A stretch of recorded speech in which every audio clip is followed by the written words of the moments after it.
Le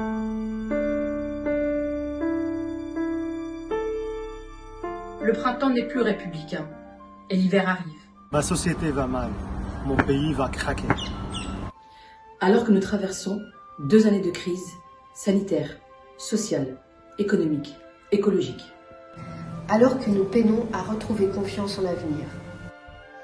Comment peut-on se laisser entraîner dans des débats nauséeux sur tel ou tel prénom? Sur la définition xénophobe, exclusive, rabougrie du statut de français. Comment peut-on accepter la remise en cause de notre histoire éclairée, universaliste? Comment peu à peu les identitaires ont pris le contrôle du débat public dans le silence assourdissant des humanistes. Journalistes, intellectuels ou encore artistes, les grandes voix sont encore trop absentes ou inaudibles. Pourtant, le danger est réel. Tant le grand remplacement est celui des idées humanistes et émancipatrices par les idées suprématistes et xénophobes.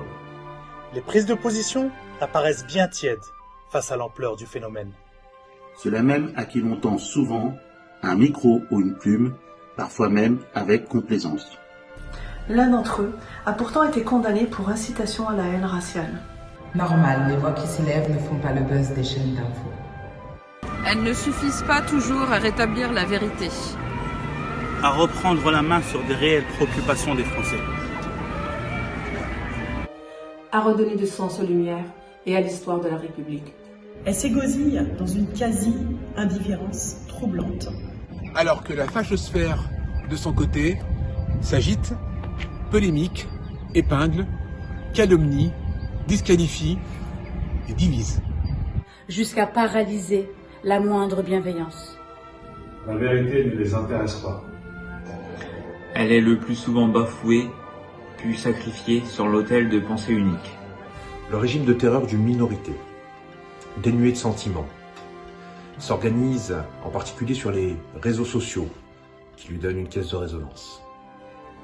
Haineuse de l'autre et nostalgique d'un temps qui n'est plus, ses idées progressent et irriguent les esprits de nos concitoyens. Doucement, mais sûrement. Le printemps n'est plus républicain et l'hiver arrive. Aussi, les forces vives de notre pays doivent s'engager davantage et avec force.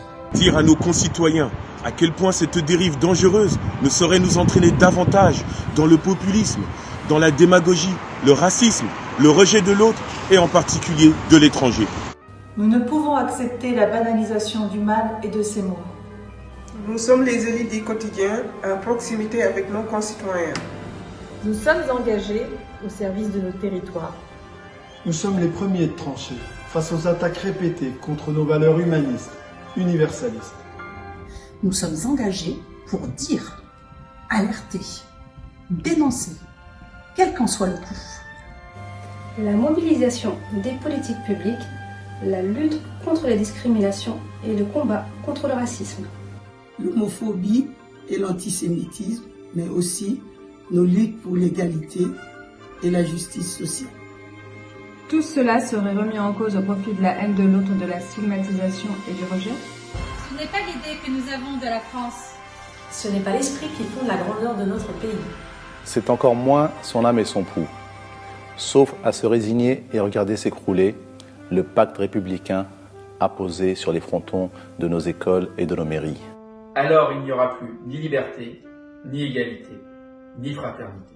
Seulement des ruines, des larmes et de la peur.